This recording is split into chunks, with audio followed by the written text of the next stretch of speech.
जय हिंद दोस्तों, मैं विकास अग्निहोत्री आपका स्वागत करता हूं अपने YouTube चैनल नॉलेज विजार्ड पर। और आज मैं आपके लिए लेकर आया हूं ईवीएस पेडागोजी से संबंधित 20 मोस्ट इम्पॉर्टेंट क्वेश्चन जो आपको हेल्पफुल होने वाले हैं आपके आने वाले सीटेट एग्जाम में। और इसी तरह के से इम्पोर्टेंट के क्वेश्चन पूछे जाते हैं, लैंग्वेज चेंज हो जाती है। और इसमें मैं आपको ये भी बताने वाला हूँ बीच बीच में कि आपको कैसे क्या करना है जिससे कि आप 120 प्लस स्कोर कर सके। मैं आपको प्रूफ दिखाता हूँ, मैंने खुद सीटेट एग्जाम में 127 अंक प्राप्त किए हैं। तो दोस्तों कितना इजी है ये, आपको मैं इसकी ट्रिक्स भी बताता रहूँगा।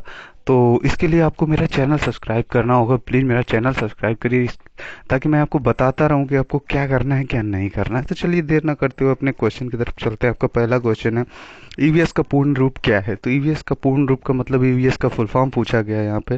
तो ईवीएस का फुल फॉर्म होता है एनवायरमेंटल स्टडीज। याद रखना दोस्तों, ईवीएस का फुल फॉर्म एनवायरमेंटल साइंस नहीं होता है, इसका फुल फॉर्म होता है एनवायरमेंटल स्टडीज। चलिए आपका अगला क्वेश्चन देखते हैं। अगला क्वेश्चन कहता है, इस पौधे में पत्तियां हैं जिन्हें सब्जी की तरह प्रयोग में लाया जाता है। इसके बीजों से तेल प्राप्त किया जाता है। यह पौधा है, तो ऐसा कौन सा पौधा है जिसकी सब्जी भी बनती है, जिसके पत्तियों की सब्जी बनाई जाती है और इसके बीजों से तेल निकाला जाता है? तो सभी लोगों को पता होगा, नॉर्मल सी बात है, हमारे आसपास उगाया जाता है। ये सरसों की खेती होती है तो उसके पौधे की सब्जी भी बनती है और उसके जो बीज होते हैं उससे हम क्या करते हैं, तेल निकालते हैं। चलिए अब आगे देखते हैं। आपका अगला क्वेश्चन कह रहा है कि कोई डॉक्टर एक मरीज को खाने के लिए कुछ दवाइयाँ लिखता है और साथ ही गुड़, आंवला और हरी पत्तीदार सब्जियां जरूर खाने का सुझाव देता है। ये मरीज किस रोग से पीड़ित हो सकता है? ऑप्शन है आपके बुखार, मियादी बुखार, मलेरिया और एनीमिया। तो चूंकि हरी पत्तेदार सब्जियां जो होती हैं उनमें आयरन भरपूर मात्रा में पाया जाता है, तो आयरन की कमी से कौन सा रोग होता है आप लोगों को पता होना चाहिए। मैंने आप एक वीडियो बना चुका हूँ इस रोग के बारे में, साइंस के वीडियो में। तो ये एनीमिया होता है। तो ध्यान रखना दोस्तों, गुड़, आंवला और हरी पत्तेदार सब्जियां डॉक्टर तभी आपको सजेस्ट करेगा खाने के लिए जब आपके शरीर में खून की कमी होगी। इसी को रक्ताल्पता भी बोलते हैं। तो चलिए नेक्स्ट क्वेश्चन डिस्कस करते हैं। मीरा और दिव्या युवा लड़कियां हैं। मीरा खाने में समोसे और कटलेट, रोटी पसंद करती है। दूसरी तरफ दिव्या लोहे की कमी वाला खाना या आहार लेती है।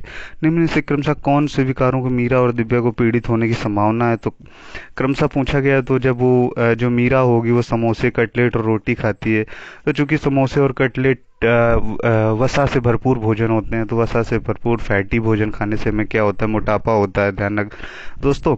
और जब आप लोहे की कमी वाला भोजन लेंगे तो लोहे की कमी, आयरन की कमी से हमें क्या होता है, रक्ताल्पता होता है, या जिसे हम एनीमिया बोलते हैं। तो आपका ऑप्शन सही हो जाएगा बी। तो याद रखना दोस्तों, लोहे की कमी से हमें क्या होता है, रक्ताल्पता या एनीमिया या खून की कमी हो जाती है। चलिए अगला क्वेश्चन देखते हैं। विटामिन ई के आहार स्रोत कौन से हैं? तो विटामिन ई के आहार स्रोत बादाम, मूंगफली, अखरोट और वनस्पति होता है। और विटामिन ई के बारे में मैं आपको बता दूं, विटामिन ई को हम सौंदर्य विटामिन भी कहते हैं। कई बार एग्जाम में पूछा गया, कई प्रतियोगी परीक्षाओं में पूछा जाता है कि सौंदर्य विटामिन किसे कहते हैं। तो इसे हम क्या कहते हैं, विटामिन ई। विटामिन ई में सौंदर्य विटामिन होता है। ठीक है दोस्तों। चलिए अगला क्वेश्चन देखते हैं। आपका अगला क्वेश्चन कह रहा है, निम्नलिखित में से किसकी कमी घेंघा, मंद विकास और मानसिक रोग का कारण बनती है? तो घेंघा, तो आप सभी लोगों को पता होगा कि घेंघा, गले में जो ग्रंथियां होती हैं वो सूजन आ जाती है उनमें। तो घेंघा आयोडीन की कमी से होता है और उससे मानसिक रोग का कारण भी आयोडीन की कमी होती है। तो चलिए नेक्स्ट क्वेश्चन डिस्कस करते हैं। आपका अगला क्वेश्चन है, चलिए, और अगर पीछे डिस्कस करें तो कैल्शियम की कमी से हमारी हड्डियां कमजोर हो जाती हैं और आयरन की कमी से रक्ताल्पता होता है। ये तो अभी मैंने आपको बताया।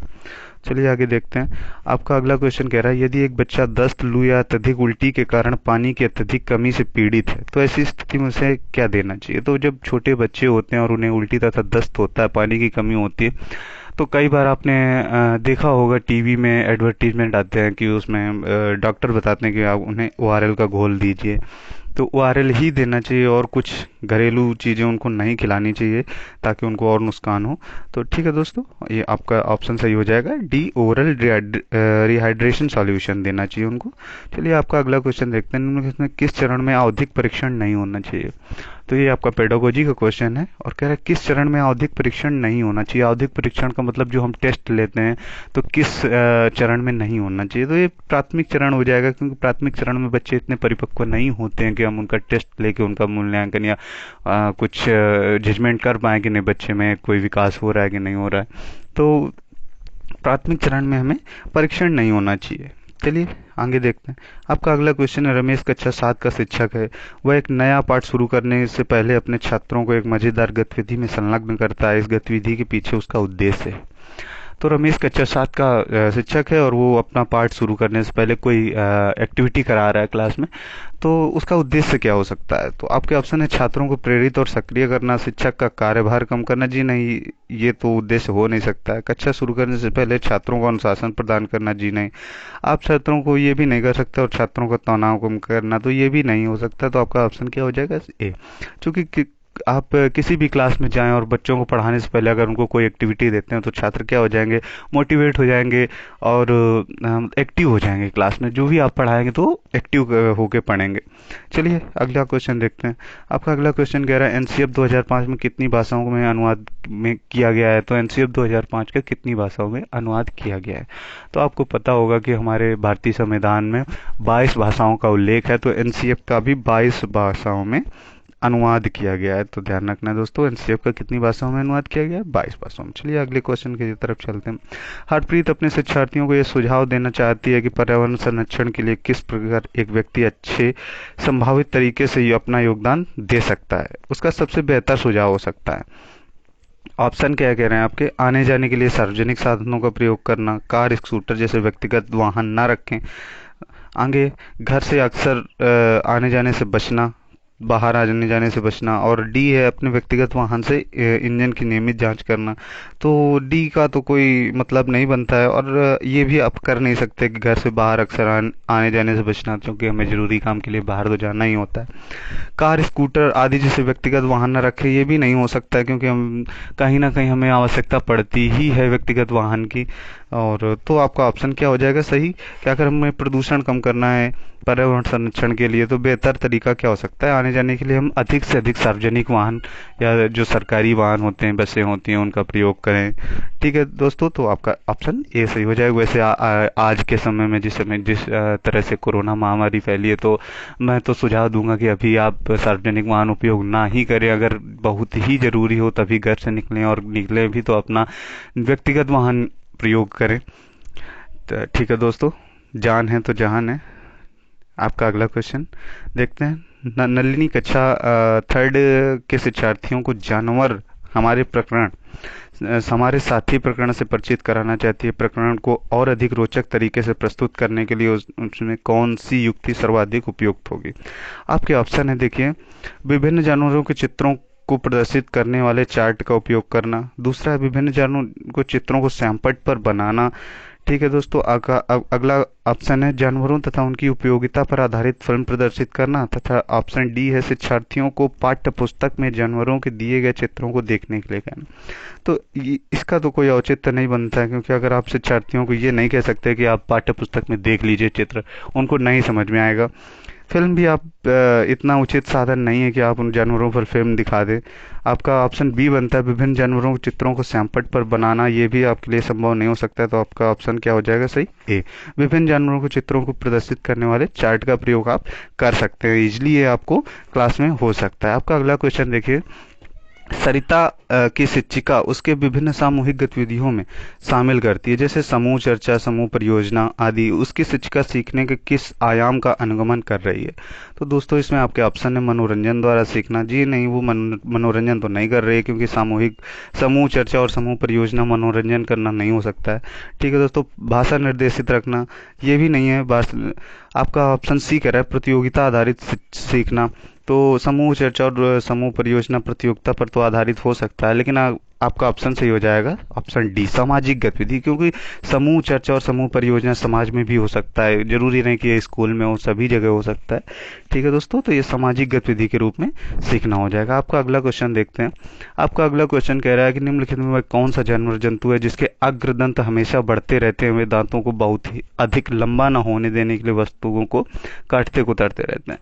तो दोस्तों मैंने अपने साइंस के वीडियो ईवीएस के एनसीईआरटी बेस्ड कुछ पॉइंट इंपॉर्टेंट पॉइंट वाले वीडियो में ये बताया हुआ है कि एक ऐसा जानवर होता है जिसके दांत हमेशा बढ़ते रहते हैं, तो उनको ज़्यादा लंबा ना होने देने के लिए वे वस्तुओं को काटते कुतरते रहते हैं। तो आपका ऑप्शन सही हो जाएगा। गिलहरी एक ऐसा जानवर होता है जिसके दांत हमेशा बढ़ते रहते हैं। चलिए आगे देखते हैं क्वेश्चन। वल्लम क्या है? ये भी मैंने आपको एनसीईआरटी पॉइंट्स में बता रखा है कि वल्लम क्या है। तो वल्लम एक छोटी प्रकार की नाव होती है, ये केरल में उपयोग होती है।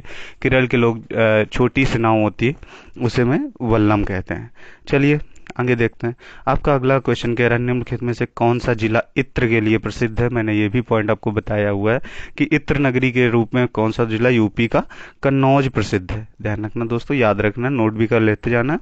आपका अगला क्वेश्चन देखते हैं। लोसार किस राज्य का प्रसिद्ध त्योहार है? आपके ऑप्शन है आंध्र प्रदेश, बिहार, पश्चिम बंगाल और सिक्किम।